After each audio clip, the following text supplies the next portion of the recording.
Welcome to AGIS, Anguilla Government Information Service, delivering the latest and most accurate updates from the Government of Anguilla. I'm Selena Hodge, and here are the highlights and developments for the past week. In a communique to civil servants, Deputy Governor Perrin Bradley says the report provides an initial assessment of how current salaries compare to the market and outlines options for realignment. Mr. Bradley notes that adjustments may be needed, particularly at certain levels and in specialist positions, to improve consistency, career progression, and competitiveness. It represents the most comprehensive restructuring of the public services compensation framework in over 2 decades, aiming to create a fair, consistent, and sustainable system with clearer links between pay, job weights, and performance.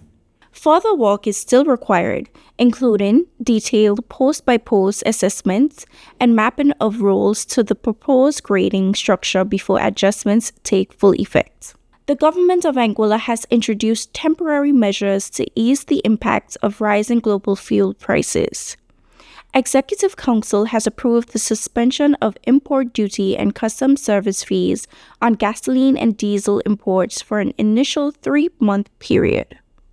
Additionally, to stabilize electricity costs, government will cap the fuel surcharge at 42 cents per kilowatt hour for households and businesses, while the accommodation sector will be capped at 65 cents per kilowatt hour. In response to the recent announcement by the Anguilla Electricity Company, government reiterates that the fuel surcharge increase on electricity from 42 cents to 88 cents per kilowatt hour, effective April 1, 2026, will be paid by the government for an initial period of 2 months. These measures are designed to reduce pressure on households, lower business operating costs, and help stabilize the overall cost of living.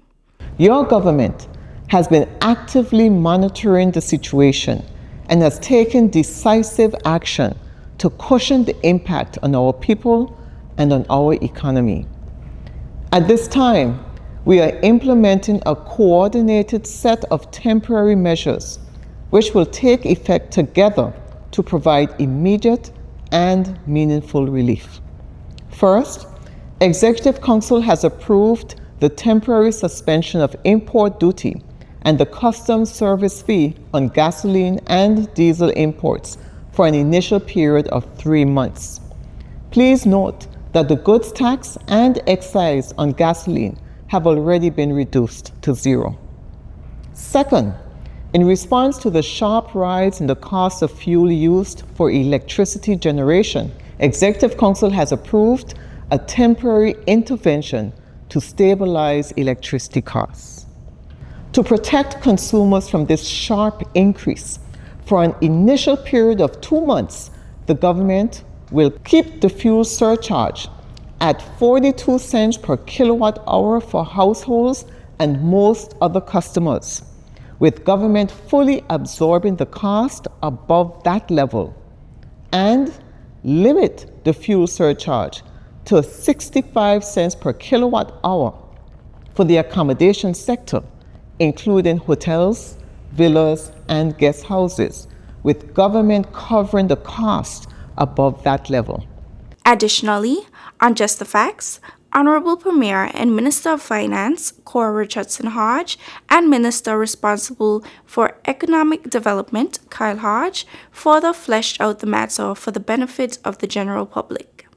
Going back to the beginning of the Iran war, we would have even galvanized a team of people in the business community, because it's important from my ministry, Economic Development, that I speak to the business community on a regular basis. So those folks who are in supermarkets and hardwares, those folks experiencing in economics, macroeconomics, microeconomics, we have met with them maybe over 5 weeks ago. So we were not slow to even react to what's happening. We have been planning and organizing ourselves for the past 5 weeks. So the reason why we are able to now put these measures in place is because we have consulted. We've consulted with the private sector. We've consulted with the shipping sector, because when the increases were released, I think that was the ultimate trigger to get things moving. We were always paying attention, but in order to act, you have to have something to act upon. So once we realize, what's going to happen with freight and how drastic the increases will be, that's when we decided, okay, this is what we'll do. We started off with 3 measures, and the 3 measures, the Premier eloquently went through those measures, and it is just, it's our response. It's our response to bring a cushion to the general public who are consumers, the business sector who are importers. It's important to make sure that we have a balance as it relates to how we can negate the negative impact of what this war will bring. We don't know when it's going to end, and that is the hard, sad truth. But as a government, we have to be prepared to cushion as much as possible. I mean, we have to be flexible as well. And people ask, why 3 months, right? Yeah. They keep asking why 3 months. Or 2 months in the case of the import duties. Right. So, I mean, 3 months, it just gives us some time to collect some more data, because we are already aware that we may have to extend. Prison officers at His Majesty's Prison will soon benefit from overseas training opportunities across the Caribbean. In August, officers will travel to the Bahamas for specialized dog handler training, followed by programs in Guyana focusing on rehabilitation, security, and staff development. Honorable Deputy Governor, Mr. Perrin Bradley, hosted both Chevening and Commonwealth Scholarship alumni at the Governor's office when he presented certificates of completion to the 2024 to 2025 Chevening cohorts who have recently returned from the UK after studying their master's degree. Congratulations to Jodianne Dunn, Kasim Thompson, Akila Thompson, Shakira Richardson, and Doricia Rogers. In the last 4 years, since 2022, Anguilla has secured 20 Chevening scholarships, which is a testament to the quality of candidates that have been applying from Anguilla. Radio Anguilla's Nyamki Brooks recently participated in the Eastern Caribbean Central Bank's Communications Workshop. The 2-day session aimed to enhance media practitioners' understanding of the ECCB's role and improve reporting on economic issues across the region.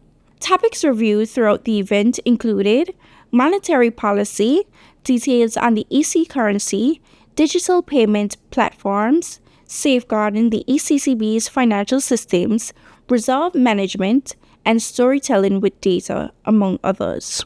Delegates from Anguilla also participated in Nevis's 30th anniversary of AgriFest. The team showcased innovative agricultural practices, including aquaponics and sustainable fishing techniques. The event provided valuable opportunities for networking and collaboration, supporting regional food security and resilience. The Anguilla Air and Seaports Authority has aimed to be more involved in community efforts and as such was proud to support Festival Del Mar as part of their corporate social responsibility mandates. Representatives of Festival Del Mar Committee met with the board, management, and staff of ASPA to provide financial support in the amount of $5,000 toward this valued national event. So good afternoon to all. Thank you all for attending this watershed moment between the ASPA/Government of Anguilla and the handover of our philanthropic efforts to the Festival Del Mar Committee. The ASPA wants to recognize the hard work of the Festival Del Mar and want to be for the first time a contributor to the Festival Del Mar Committee. We look forward to all the future successes and partnerships between ASPA, the government, and the Festival Del Mar Committee. We want to also thank specifically Mr. Barney Harrigan for his hard work and dedication and his steadfast cooperation with the ASPA. At ASPA, we are involved and like to know that we recognize communities we believe in giving back, and we give back to communities to the way of the community groups. Del Mar Festival Committee is actually one of those groups that we want to recognize, as Sherman said, and we hope that for next year the partnership could be even closer and we could do something even bigger and better. I want to show our appreciation on behalf of the committee and the community to ASPA for coming on board as a sponsor, and we appreciate that so much. And we thank you for seeing the importance of community and these events, what they do for the community, what they do for Anguilla as a whole. Members of the Anguilla Summer Festival and the Tourist Board recently met with representatives from Dominica to explore opportunities for collaboration. Discussions focused on cultural exchange, festival promotion, and strengthening regional tourism partnerships.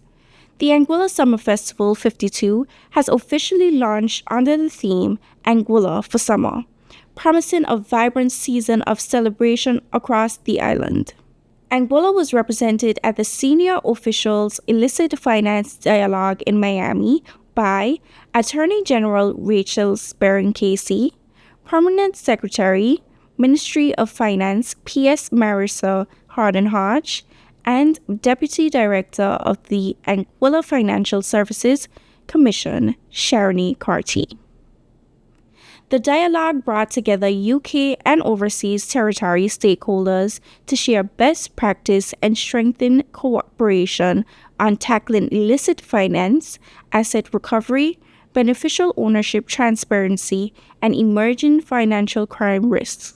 The Anguilla Amateur Athletic Association has officially announced Team Anguilla's lineup for the 53rd Carafta Games set to take place in Grenada. Kavaj Khanna, who will compete in the 100 and 200 meter sprint events. My name is Kavaj Khanna, and I will be going to the Carafta Games to run the 200 meter, 100 meter, under 17 boys. Kiara Webster takes on the middle distance races in the 800 and 1500 meters. My name is Kiara Webster, and I'll be taking part in the 800 and the 1200. And John F. Gums will showcase his talent in the field events, competing in both the long jump and high jump. Pleasant good afternoon. My name is John F. Gums, and I will be taking part in the long jump and high jump. Supporting the team is a dedicated group of officials, including Coach Kent Webster Jr., Team Lead and Coach Roddy Richardson, Safeguarding Officer Mary Hughes. We wish Team Anguilla every success as they represent the island with pride at the Carafta Games 2026. The opening ceremony for the new mortuary facility at the Princess Alexandra Hospital took place this week, a significant development in health. This new on-site facility represents an important step in strengthening healthcare infrastructure, ensuring a dignified, respectful, and secure handling of deceased patients immediately after death. We do have a few things that Dr. Paul has indicated that he would like for us to see, because I think I mentioned it was done back from 2016, 2017, so we want to make some improvements so the police can be comfortable. So when we're building out the freezer, we're building a room for you guys so that you can be able to, officers can come and sit and do what they need to do. And then Dr. Paul has asked for some additional storage, so that's in there too. And then we're going to include one more shower on the other side so that, because we do have a bathroom here, so that he can actually change and do his business, coming in professionally and going out as well. As you can see, everything inside is stainless. We just recently ordered some additional stainless cabinets. I'm going to have to rethink how we put them, Doc, because we got a door there now, but we'll put the stainless steel cabinets in. We actually have the supplies over here on the left, and grateful to Mr. Moore and Ray, who gave us basically the full gamut of what we would need to be able to get started, in addition to providing us with suppliers and making the contacts for us, so we're able to purchase the things that Doc would need to be started ASAP. And so we've been buying equipment, Doc, almost a year now, just about a year. In between small pieces of equipment, these big ones, it took us about 6 months to get everything manufactured and shipped. Also need to give credit to DLG for doing the install. We retrofitted the floor, changed the drains, changed the lighting, did the negative pressure, tested everything, tested the freezers, the whole 9 yards before today came. It's a new situation for Anguilla, a new situation for us at the hospital, so we want to be very careful with receiving bodies and remains, and we want to make sure that when we receive, what we present to the family is dignified and respectful and in the same manner in which we received it or better. The Government of Anguilla extends congratulations to all who contributed to making the Inter-Primary School Sports Day 2026 a resounding success. Each school demonstrated the great spirit of competition and highlighted the value of teamwork and sportsmanship. Congratulations to Aurelia Kelly Primary School Pink Panthers on capturing the 2026 championship title. Well deserved. We also commend the many outstanding individual athletes from across the schools who made their mark on the track. Congratulations to the Alwyn Allison Richardson Primary School for securing both Victor Lodorum, Jaden Hughes, and Victress Lodorum, Javanique Holliger. It was definitely a memorable sports season. In regional developments, Anguilla continues to engage in important discussions aimed at strengthening social security systems.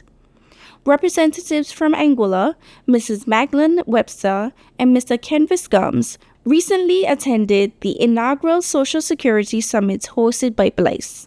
The summit brought together social security institutions from across the Caribbean to address shared challenges, including limited resources, increasing public expectations, evolving compliance risks, and the urgent need for modernization while maintaining long-term sustainability. And now for an infrastructural update. So we're here at the Sandy Hill Bay Road, and you can see we're at the final stretch. And we have our contractor for this project, Brother B, here with us. Brother B, how are things going? Okay, like you really said, we are at the end, right at the end of the road. We are doing our final pouring today, and after this, we will do some other works. Other works means that we're going to do fencing. We have to put back fencing for the property that we remove on each side. Wednesday, we're going to do a shutdown. We're going to cross the road and go on the other side of the road with the utilities. We're going to build a manhole on the western side of the road and take all the pipelines on the western side. So right now, we are just on our final works. Fencing, cleaning up, and one little bit of concrete we have to pour right down to the beach. So right now, we are home. Great. We can say, yes. Yes, and I can tell you that the people of District Number 2, the Sandy Hill community, and our visitors to Sandy Hill Beach are very appreciative of this road. It's been a long time in coming. We want to thank the Hodge family, Molly Hodge, who's the executive of the estate, and she and Don Hodge, who have agreed to transfer this road to government. And so by transferring the road to government, we've been able to pave this road. And so the sidewalk as well. So tell us about the sidewalk. Yes. There's sidewalk because, you know, the lady Molly, she is in a wheelchair. So we do the sidewalk so that she could be able to go from her house straight down to the beach, come down to the main road. So the sidewalk is added thing to the road. So it's a very good road in Sandy Hill. So thank you very much, Brother B. We appreciate you and your team and all the work that you're doing. Thank you so much. This is AGIS, Anguilla Government Information Service, delivering the latest and most accurate updates from the Government of Anguilla. Join us next time for more facts that inform, connect, and inspire.